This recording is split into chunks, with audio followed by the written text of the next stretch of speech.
What's up, y'all? Leonel here. So I'm glad you got enough experience on cold calling to start looking at different ways to reaching out to the seller. So SMS is big. It's been pretty big in the business, especially for us. We have been able to reach out to so many people who don't answer the phones because, let's face it, there's people that just don't answer the phones, but they respond to text messages, right? And when it comes down to this, there's been a few times where I didn't know what to say or didn't respond fast enough, and it cost me a deal. So I made this video to hopefully add value to your business and help you get some more deals.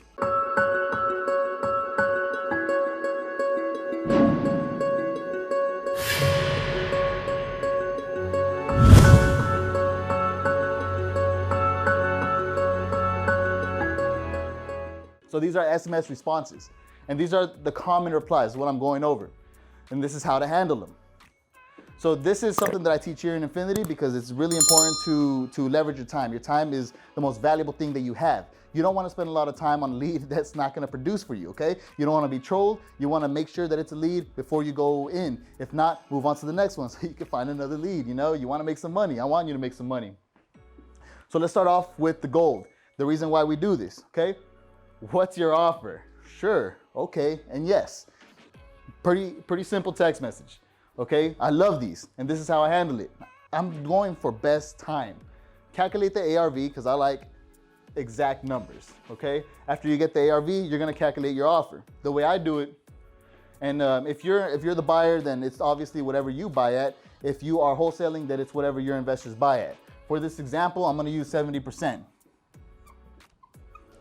Okay, so let's say the house is worth 100,000. 70% of that would be 70,000, right?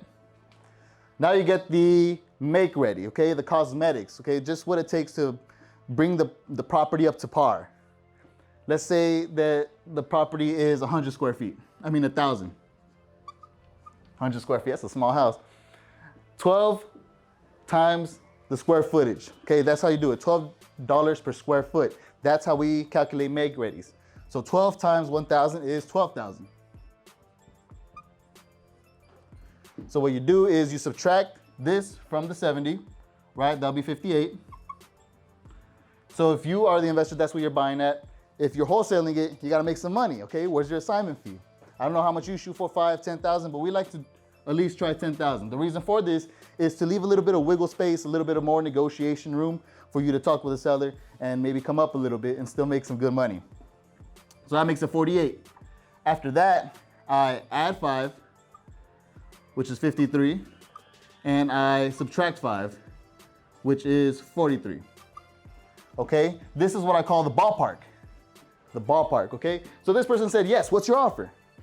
Okay, I tell them, okay, I'd be interested in buying the property somewhere between 43 and 53. Is this something that you'd be interested in doing? Is this something you'd be interested in moving forward with?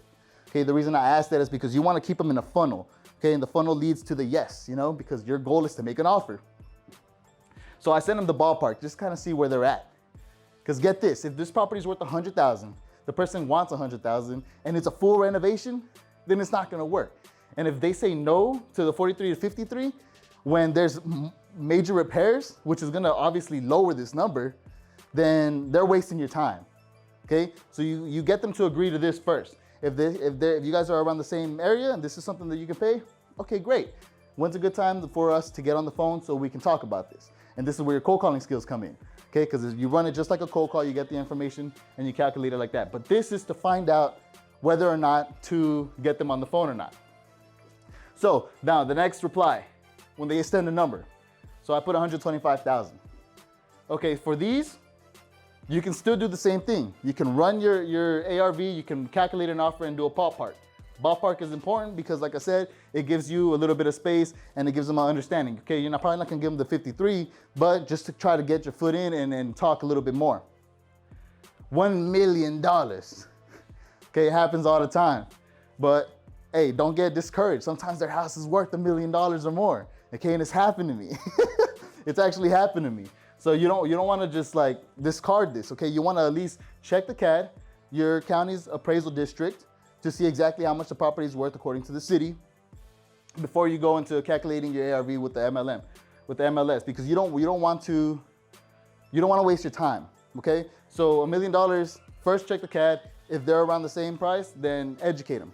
If the property is only worth like 125 and they ask for $1 million, okay, that's when you say, hey, look, I looked at the county appraisal district and your property is actually worth 125,000.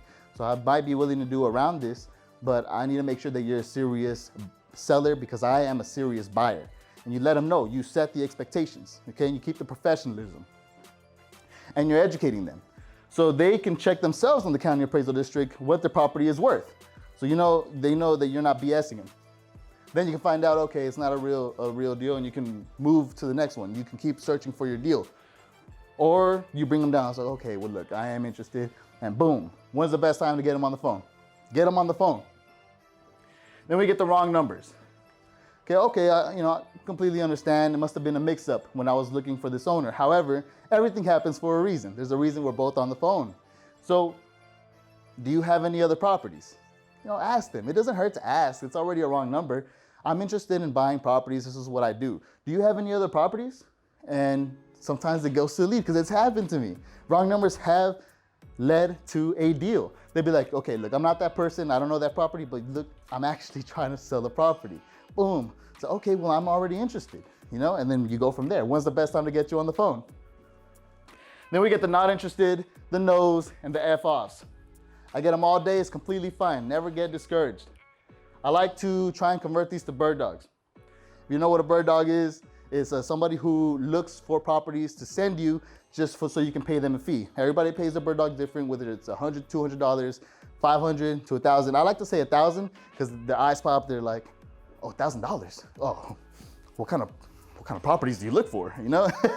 Which is great because you want them to be interested. You want them to find properties for you because those are deals that you're going to get that you weren't able to skip trace or even find. These are people that are out there. These are boots on the ground looking for properties for you. Think about it. If you have a bunch of people looking for properties for you because you pay them well, then you're going to be getting deals. You're going to get people calling you. Now you're no longer spending money on sending text messages out, finding leads. You have people looking for houses for you because they know you're going to pay them $1,000 when you close. So it's good. I have bird dogs all over the country and they send me deals. Okay, not all of them work, but some of them do work. If they quit their job and go full-time bird dog, hey, great for you. Great for both of you, man. That's a business relationship, and building relationships is important. The goal is to get them on the phone. You want to talk to this person, not only to just go over the information, but sometimes you're getting trolled. And you have to confirm that it's the right seller that you're talking to and it's the right property that you're talking to. Otherwise, you're doing the number on the wrong property. And I've ran into this and it's costing me money and time, and I don't want it to happen to you. So I hope I added value to your business. My name is Leonel. You can reach out to me on Instagram at Leon Buys Houses, and I'll catch you in the next one.